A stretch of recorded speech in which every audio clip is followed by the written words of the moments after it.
Hi, welcome back to HATV. It's AM and PM with another exciting topic. We're going to talk about maters. Maters? We are in the South, and that is how they say it down here. That's right. Or I guess the proper term is... Tomatoes? No, I thought it was tomatoes. Okay, that works too. Tomatoes, tomatoes, whatever. It all works. It sure tastes good though, don't they? It does taste good, and it's a real interesting topic. Scott, you've done some incredible research on tomatoes. We found some interesting things. Everybody knows fruit as a vegetable. Some people know it as a fruit, as it is properly categorized. And we found some interesting things about the most popular component of tomatoes, and that is the lycopene. People are starting to understand a little bit about lycopene, but we found some interesting things about where lycopene is found within a tomato. You have a good piece for us? Oh, this is very interesting. I think you'll find it intriguing. Well, let's take a look. If anyone knows a thing or two about tomatoes, it's Hallelujah Acres founder, Reverend George Malkmus. I have the cherry tomatoes, which they'll bear all summer long, right up till frost. And then I have different varieties of the larger tomatoes. Reverend Malkmus is an expert gardener. He's been doing this for years, and his tomatoes are always delicious. But the taste isn't the only reason he grows them. You've got B1, B2, B3, B6. But wait, there's more. It's got your iron, it's got your magnesium, manganese, it's got your phosphorus, potassium, 399 milligrams of potassium in 1 cup of tomatoes. Yes, tomatoes are loaded with nutrients, some that many people don't even realize. There is one tomato nutrient, however, that most everyone is familiar with: lycopene. I've heard about lycopene for a long, long time, a wonderful antioxidant, and actually when you cook the tomato, it makes more of the lycopene available, but you swap out something when you cook it because you lose a lot of the other nutrients. So we really prefer our tomatoes in the raw state. Lycopene is a phytonutrient that has been shown to help protect against prostate cancer and breast, pancreatic, and intestinal cancers. But is there a certain part of the tomato that contains more lycopene than the rest? A study in France gave 8 men 2 meals per day. One meal contained tomato paste with 6% tomato skin. The other meal contained tomato paste with no tomato skin. The result? The study participants absorbed 75% more lycopene from tomato paste with tomato skins compared to the other tomato paste. The finding presents a curious relationship between one of God's perfect foods and the human body. You see, more and more research is finding that the lycopene found in great quantities in tomato skin has a direct benefit in the protection of human skin. In fact, researchers in Germany have found that foods rich in the lycopene from cooked tomatoes may boost the body's ability to protect against the sun's ultraviolet rays.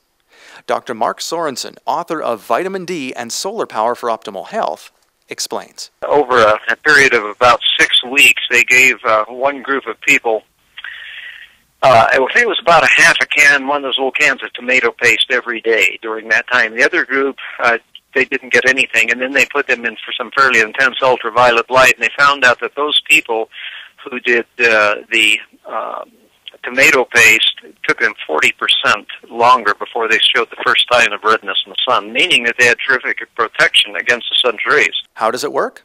Well, the researchers believe that when human skin is exposed to sunlight, the lycopene, particularly in the skin of the tomatoes, neutralizes the cancer-causing free radicals that are formed from the sun's UV radiation. In yet another curious twist of the human skin-tomato skin connection, pigment appears to play a significant role.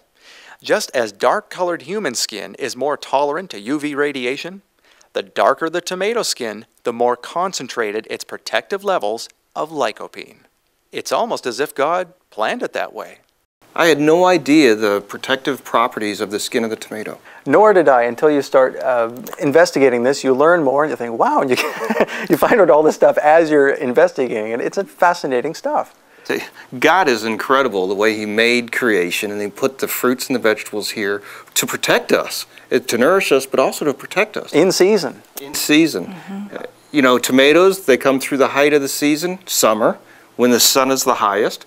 and yet they protect us from the sun. Isn't that interesting? And I found of particular interest is the darker the skin of the tomato, the more protective the lycopene is in that skin.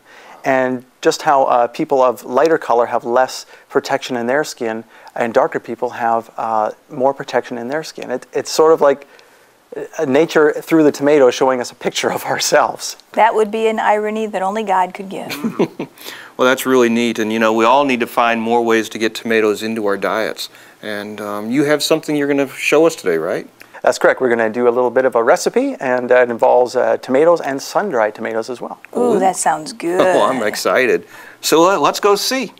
Welcome back. Here we are in the Hallelujah Kitchen. And what are we going to make today, Scott? We are going to make a raw tomato sauce. We've learned all about tomatoes, and so I thought we'd come out here and we'd make an example. Oh, that's great. Raw tomato sauce. Talk about a superfood, huh? Mm-hmm. Well, that was such great information on tomatoes. We want to learn how we can get more of them. Well, like we talked about, we talked about that the magic of the tomato is in the skin. The greatest concentration of lycopene is in the skin. And of course, these tomatoes aren't that dark. We also talked about how the darker the skin, the better. So we also have some sun-dried tomatoes there, which will also help to thicken up the sauce so that it's not just a marinara. It can be used for a pizza as well. Or the pasta. Yeah, so it can be used for pasta sauce or for pizza sauce or whatever.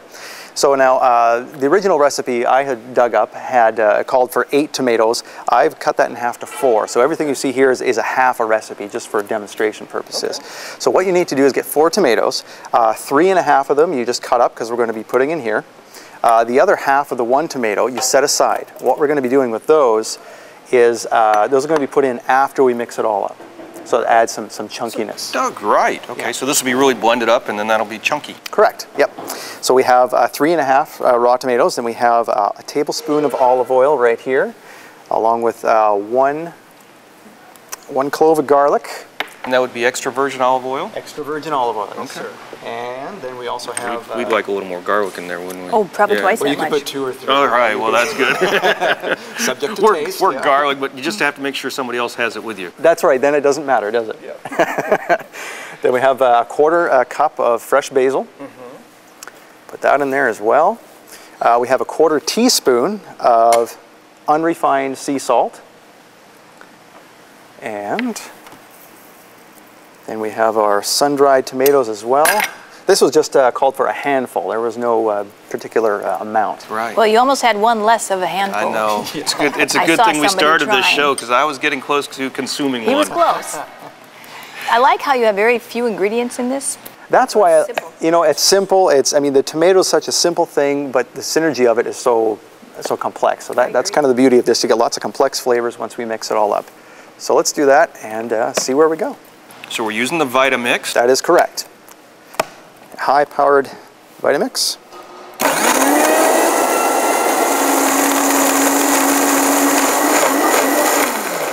Well, that tore it up pretty good. It did. I notice it's a lighter color than what you would normally get in the store. See that? It sure is. You're right, because it's fresh, not cooked. Well, and I wonder if the sun-dried tomatoes did some of that too. I wonder, yeah, and I think that it's probably, it isn't. Now, if you wanted to, could you put it a little bit more, process it a little more and warm it up a little? I think you could. You would also bring out the lycopene that way because we all know that lycopene comes out more when the tomatoes are cooked. So that would be an even greater percentage of lycopene added to the fact that we have skin still on the tomatoes. Right. Still, it's not cooked, it's just warmed. That's right. This is a little thinner than I thought it was going to be. I guess you could add more sun-dried tomatoes and make it even thicker. So let's mix that up a bit.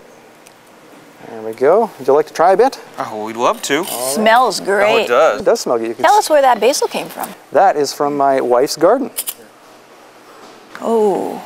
Oh, it smells great. Oh yeah, there you go. Thank you. Try that out. How nice. Go ahead. Okay. That turned out all right. More than all right. That's great, actually. Very good. Now you could take that and put it on the pasta or the pizza crust or any of those normal type variety of things, couldn't you? Well, that's really great. Well, we appreciate all the information that you gave us. Tomatoes, boy, it's neat. They grow during the summer. They protect our skin. Try to get them in your diet, and we'll see you next time on HATV.